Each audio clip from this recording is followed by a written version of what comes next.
2024 Canadian real estate market outlook. Here we go. In today's video, we're going to break down the 7 factors I think we are going to have to watch and how they will then impact our real estate market. Happy New Year, everybody. I hope you had a great time over the holidays with your friends and family, but 2023 is now behind us, so let's talk about what might happen in 2024. This is not a predictions video. I already did that video. You can go find it on the channel. This is a 2024 outlook video. If you watch this video and learn anything new, all I ask is you hit that like button. If you have not already subscribed to our growing community, make sure to do that as we're on the way to 12,000. My name's Tom Storey. I'm an active real estate agent here in the city of Toronto. I've been making YouTube real estate videos for the better part of the last 5 years. And I've been reading through all the forecasts and the outlook from the big media companies and the economists for 2024. And I pulled out what I think are the most important 7 key factors that we have to track. And the first key factor is interest rates. Of course it is. It has to be. That's what everybody is talking about. A lot of people believe that rates are going to go down this year. And a lot of that talk is coming directly from what Bank of Canada is going to do. But what I'll tell you is I don't think it matters what Bank of Canada does for the first 6 months of 2024. What I actually think matters is what happens with the 5-year government bond yield. As of recording this video, the bond yields are in the 3.2 range. Last time they were that low, the fixed rates were in the 4.5% range. Now, we're not there yet on fixed rates. You can still get fixed rates in the mid 5s right now, but the banks haven't brought them down in correlation with what the bond yields have done yet. So I think if we're looking at interest rates, a lot of the talk is going to be what the Bank of Canada is going to do. What I actually think is going to impact the market, especially with the mortgage renewals coming up, and we'll get to that in a second, is going to be that 5-year fix. MarketWatch.com is a great resource, just a favorite on your phone, leave it on your home screen or have it on your computer in your bookmarks to check out daily what is the 5-year bond yield doing, because that is directly correlated to fixed rate mortgages. The second key factor is active inventory, and that means how many listings are on the market at any given time. We saw listing volume in 2023 significantly go up, and not only did the listing volume go up, but the absorption of that listing volume wasn't there. So you had a bit of a standoff, and this happened when the rates went up a few times last summer. And of course, from the peak of the market from February 22, prices are down across the board. Of course they are. But what's been kind of weird to me is that during that listing kind of boom that happened, with the buyers didn't show up or they were just trying to like steal properties from sellers, prices didn't change that much, and I can't quite figure it out. But I did think about it, and part of it was the fact that you had stubborn sellers who just would never come to the conclusion, regardless of the data, of what their property was actually worth. And unless they absolutely had to sell it, they were taking it off the market. 2024 is going to start with low active listings, as it does every year. So don't worry, more will come to the market. But it's going to be interesting to see kind of where that lands throughout most of this year. The number 3 factor is new housing starts. We all know, everybody knows, regardless on if you're extremely bearish or bullish on Canadian real estate, you know we need to build more houses. Everybody's aware of that. Political parties that are on different sides, they agree on that as well. Well, how many housing starts are actually going to happen? There's been a whole lot of talk about what we're going to do, what we need to do, what we need to build. Let's start see it happening. The government took away the GST from the purpose-built rentals, which is great.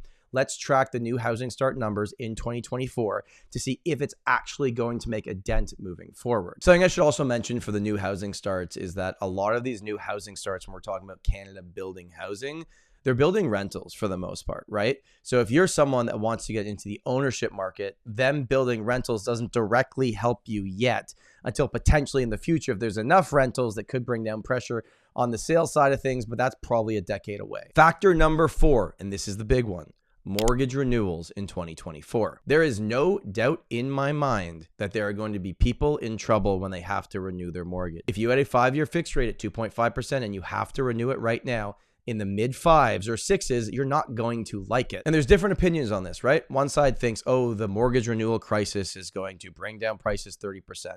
Yeah, I don't think that's going to happen. But it would be extremely foolish to say it's not going to have an impact at all. Of course, it's going to have an impact. And I could talk a lot longer on this specific subject, but what typically is happening right now, what most people are doing is if they are 10 years into their mortgage, right? They got a 25-year amortization. They're at year 15 when their renewal comes up. The bank will give them the option to push it back to 25 years, which will help them on the payment. Now, their payment's still going to be higher. And if you do this, you're just paying more interest, but it will help you at least keep your property. But at some level, the mortgage renewals have to have some type of impact on the market. How much impact they are going to have? Well, we're about to find out. Number 5 is affordability of real estate. We have to keep a very close eye on this. Now, if real estate prices were directly tied to incomes, well, it just wouldn't work how we got here today. So we know that's not been the reality for like the last 20 years of price growth. However, if you're getting qualified at 6%, that means you're getting stress tested at 8%. And a lot of people can't get into the market that way. So that's not going to help. And then you're like, okay, well, what do I do now? Well, I can rent a property, but rental prices have gone up significantly. So when I talk about affordability, I'm not talking about the price of properties, what things sell for. I'm talking about the monthly payment to own that thing, right? So even though prices are significantly down from where they were when the market was going absolutely crazy, for most people that took mortgage rates recently, your monthly payment's still higher than it's ever been. Perhaps I'm a bit pessimistic on this, but just everything I see, if our immigration numbers don't stop, we don't build at the pace that we need to, and the interest rates don't come down as fast as maybe some people think. So overall affordability of renting or owning real estate in Canada probably won't change that much in 2024. Factor number 6 is investors. A key point of 2023 real estate was investors leaving the market. So the question is, are they going to show back up in 2024? And I don't know for sure. We're talking with some people that are in that boat that are investing in properties right now, but it's certainly nowhere near the level it's been in previous years. So I did what I always do. I asked you guys, I asked the subscribers, and here's what it said. We asked people what best describes their situation for 2024. We had over 250 votes, and 32% of people said that they weren't doing anything. They had no plans, and that lines up. That number is pretty similar every single year, regardless of market. Then we had 12% of people that wanted to know the value of their property. 40%, which was surprising to me, and this is why I think active volume, not necessarily price, but volume of property selling is going to be higher this year, that 40% of people want to do something. But the one that was maybe the most surprising to me, and this ties back to investors, is that 17% of these people said that they're interested in an investment property. It's hard to find cash flow these days unless you're putting down a large sum of money on properties pretty much anywhere across Canada. And then, well, if you're not going to buy for cash flow, why wouldn't you just put it in a GIC at 6% right now, unless you're expecting appreciation of the asset? So I understand why a lot of investors have been on the sidelines, but it seems to me that people are starting to think about it again.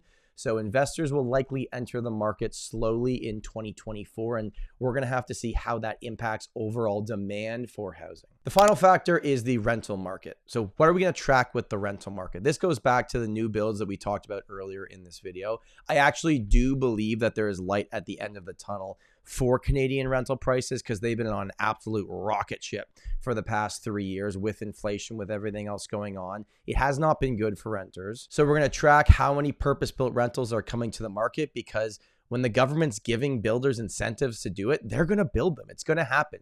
We're going to have new purpose-built rentals for the first time in a long, long time. And it's going to be good for overall rental prices. I don't think it's going to be directly correlated to what happens in 2024, but in the next few years, you are going to see rental prices at least stop going up as fast. I don't know about going down. We'll have to see what the immigration numbers look like, for the next 5 years. But I do think we're turning a corner here slightly for the rental numbers. So those are my 7 key factors for 2024. That is what I'm going to watch as someone that studies the market and does my best to kind of try to understand what's going to happen, at least the best I possibly can. I appreciate you being here. Thank you for watching this video. If you live in the Toronto market and you want to connect with a pro, you can go into the first link in the description, book a call with us at a time that works for you. My name's Tom Storey, and remember, home is where your story begins.